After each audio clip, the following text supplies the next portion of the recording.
नमस्कार। मेरा नाम संतोष है और मैं आज एक किताब है ओम प्रकाश वाल्मीकि जी की जूठन। ये किताब है जूठन, जो मैं ऐसे पढ़ रहा था तो पढ़ते पढ़ते मतलब एक बहुत ही बड़ा संदेश और जो पीड़ा है भारत में जातिवाद, और इस जातिवाद के आड़ में जो मनुष्य है एक अपने ही समाज में एक दूसरे मनुष्य के साथ जो यातनाएं देते हैं, या जो मनुष्य की पीड़ा है, कुछ समाज है उनकी इतनी पीड़ा है, उनको इसमें उकेड़ा गया है। आप यदि प्रकाश वाल्मीकि जी की ये किताब पढ़ेंगे तो लगेगा कि हम एक ही समाज में कई समाज को जीते हैं, जहाँ किसी को जाति के नाम पे काफी सहूलियतें हैं, काफी आदर है, सम्मान है, वहीं कुछ जातियों को जाति के नाम पे बहुत ही निराशजनक जिंदगी है, बहुत ही खतरनाक जिंदगी जी रहे हैं।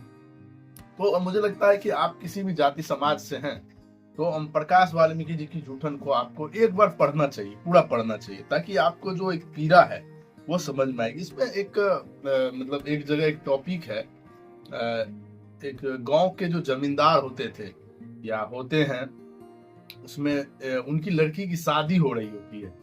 तो जब शादी हो रही होती है तो ओम प्रकाश वाल्मीकि जी के जो पिताजी हैं और माता जी जो है वो उनके शादी में, उनकी शादी, लड़की की शादी में, मतलब जैसे हमारे गांव समाज में आज भी ऐसा है कि किसी की लड़की की शादी हो तो हम सब लोग मिल करके एक अपना परिवार की तरह उसमें काम करते हैं, ना कोई मतलब द्वेष, ना कोई ये कि हम करेंगे, हम बड़ा या छोटा। तो उस शादी में, उस लड़की की शादी में ओम प्रकाश वाल्मीकि जी की जो पिताजी थे और माता जी जो है, उन्होंने मतलब पूर्ण रूप से काम किया। और उसके बाद जो कुछ रिजल्ट आया, मतलब उसमें जो कुछ कहानी उभर के आई जो बहुत ही दर्दनाक है, मतलब उसमें सुनना चाहिए, मतलब हम सबको एक बार पढ़ना चाहिए। तो इसमें ओम प्रकाश वाल्मीकि जी लिखते हैं, सुखदेव सिंह त्यागी, मतलब गांव के जो जमींदार थे, जो उनकी लड़की की शादी थी, उनके यहाँ मेरी माँ सफाई का काम करती थी। शादी से 10-12 दिन पहले से माँ पिताजी ने सुखदेव सिंह त्यागी के घर आंगन से लेकर बाहर तक के अनेक काम किए थे। बेटी की शादी का मतलब गांव भर की इज्जत का सवाल था, कहीं कोई कमी न रह जाए। गांव भर से चारपाइयां ढो ढोकर जनवासे में इकट्ठी की थी पिताजी ने। बारात खाना खा रही थी, माँ टोकरा लिए दरवाजे से बाहर बैठी थी। मैं और मेरी छोटी बहन माया माँ से सिमट बैठे थे, इस उम्मीद में कि भीतर से जो मिठाई और पकवानों की महक आ रही है वह हमें भी खाने को मिलेगी। जब सब लोग खाना खाकर चले गए तो मेरी माँ ने सुखदेव सिंह त्यागी को दलान से बाहर आते देखकर कहा, चौधरी जी, अब तो सब खाना खा के चले गए, मारे जागतो, जागतो का मतलब होता है बच्चों को भी एक पत्तल पर धर के कुछ दे दो, वो भी तो इस दिन का इंतजार कर रहे थे। सुखदेव सिंह ने जूठी पत्तलों से भरे टोकरे की तरफ इशारा करके कहा, टोकरा भर तो जूठन ले ही जा रही है। मतलब जो किताब है जूठन, उसमें ये मेन पॉइंट जूठन का जो है ये आपको पढ़ना चाहिए। मतलब कहने का था, टोकरा भर तो जूठन ले जा रही है, ऊपर से जागतों के लिए यानी बच्चों के लिए खाना मांग रही है। अपनी औकात में रह चूहड़ी, चूहड़ी मतलब उनके जात का चूहड़ जो जात होता है, उस जात का नाम लेकर के उन्होंने कहा, अपनी औकात में रह चूहड़ी, उठा टोकरे दरवाजे से और चलती बन।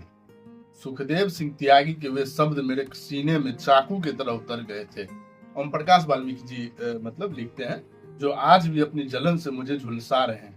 ये तब लिखा था जब सुखदेव सिंह त्यागी जो है उनके मतलब बच्चे ओम प्रकाश वाल्मीकि जी के यहाँ आए थे, तो किसी बात को लेकर के। जब आप इस किताब को पढ़ेंगे तो पता चलेगा। तो उसी समय उनको देख के इन्होंने इस चीज को याद किया, तो उन्होंने लिखा, फिर आगे लिखता है, उस रोज मेरी माँ की आंखों में दुर्गा उतर आई थी। माँ का वैसा रूप मैंने पहली बार देखा था। माँ ने टोकरा वहीं बिखेर दिया था। सुखदेव सिंह से कहा था, इसे ठाके अपने घर में धर ले, कल तड़के बारातियों को नाश्ते में खिला देना। हम दोनों भाई बहनों का हाथ पकड़ के तीर की तरह उठकर चलती थी। सुखदेव सिंह मां पर हाथ उठाने के लिए झपटा था, लेकिन मेरी मां ने शेरनी की तरह सामना किया था, बिना डरे। उसके बाद मां कभी भी उनके दरवाजे पर नहीं गई और जूठन का सिलसिला भी उस घटना के साथ बंद हो गया।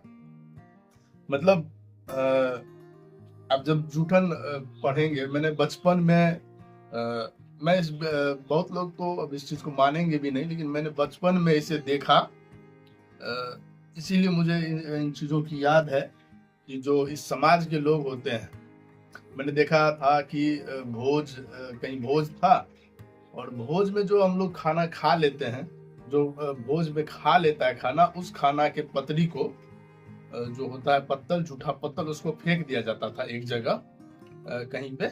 पहले वो जो है गड्ढा खूंद के उसमें डाल दिया जाता था। तो उस समाज के लोग उस पत्तल को निकालने के लिए वो ले करके कंटर होता है, टीना का होता था, उसमें जमा करता था और उसे सुखा करके खाता था। अब सोचिए वहां पे वो इंसान, मतलब वो जूठन के लिए लड़ रहा है, और कुत्ता जो होता था, जो कुत्ते होते हैं वो खाना के लिए वो मतलब उनकी लड़ाई भोजन के लिए, वो उस जूठन के लिए कुत्ते से होती है।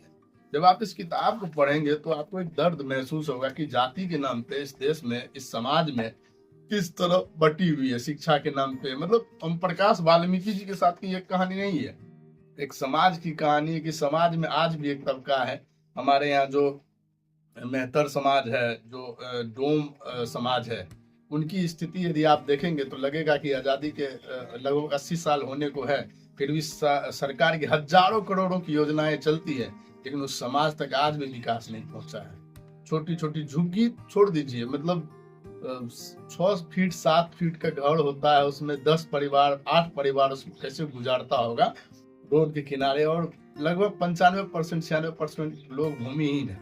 आप किसी जाति समाज से हो सकते हैं, बड़ा ये मायने नहीं रखता, लेकिन यदि आप एक मनुष्य होने के नाते किसी भी समाज की पीड़ा को यदि आप नहीं देख सकते हैं, इसको नहीं समझ सकते हैं, तो मुझे लगता है कि इंसान होना भी गुनाह है। हजारों करोड़ों की योजनाएं इस देश में चलती है, लेकिन उस समाज तक आज भी ना शिक्षा पहुंची है, ना चिकित्सा पहुंची है, और ना भूमिहीन इतनी है कि मतलब घर भी नसीब नहीं है। समाज से जुड़ना तो बहुत दूर की बात है। इसलिए मुझे लगता है इस किताब को सभी लोगों को पढ़ना चाहिए, और भी इसमें कई चीजें हैं जो आपको झकझोड़ेगा। तो एक जगह और है, द्रोणाचार्य का भी एक है, थोड़ा सा इसको भी पढ़ लेते हैं, उसके बाद खत्म करेंगे। एक ओम प्रकाश वाल्मीकि जी लिखते हैं कि एक बार स्कूल में मास्टर साहब द्रोणाचार्य का पाठ पढ़ा रहे थे। मास्टर साहब ने उड़वासा होकर बताया था कि द्रोणाचार्य ने भूख से तड़पते अश्वत्थामा को आटा पानी में घोलकर पिलाया था दूध की जगह। द्रोण की गरीबी का दारुण नक्शा सुनकर पूरी कक्षा हाय हाय कर उठी। यह प्रसंग द्रोण की गरीबी को दर्शाने के लिए महाभारत कार व्यास ने रचा था। मैंने खड़ा होकर मास्टर साहब से एक सवाल पूछ ली कि धृष्टता की थी। अश्वत्थामा को तो दूध की जगह आटे का घोल पिलाया गया और हमें चावल का मार। फिर किसी भी महाकाव्य में हमारा जिक्र क्यों नहीं आया? किसी महाकवि ने हमारे जीवन पर एक भी शब्द क्यों नहीं लिखा? समूची कक्षा मेरा मुंह देखने लगी थी, जैसे मैंने कोई निरर्थक प्रश्न उठा दिया। मास्टर साहब चीख उठे, और कलयुग आ गया है जो एक अछूत जवान जोड़ी कर रहा है। उस मास्टर ने मुझे मुर्गा बना दिया। पढ़ाना छोड़कर बार बार मेरे चूड़े होने का उल्लेख कर रहा था। चूड़े मतलब जाति होने का उल्लेख कर रहा था। उसने शीशम की एक लंबी सी छड़ी किसी लड़के को लाने का आदेश दिया। चूड़े के तू द्रोणाचार्य से अपनी बराबरी करे है, ले तेरे ऊपर मैं महाकाव्य लिखूंगा। उसने मेरी पीठ पर सटाक सटाक छड़ी से महाकाव्य रच दिया।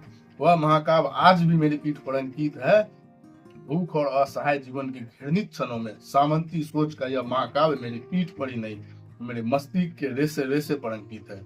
अश्वत्थामा के प्रतिशोध की ज्वाला मैंने अनेक बार अपने भीतर महसूस की है, जो मेरी बेचैनी को बढ़ा देती है। मुझे जूठन किताब की जो है, इधर मैंने एक प्रियंका भारती जी का एक डिबेट देखा था, जिसमें एक मुस्लिम राष्ट्रीय मंच के थे, उन्होंने कहा कि बेहतर चाहिए।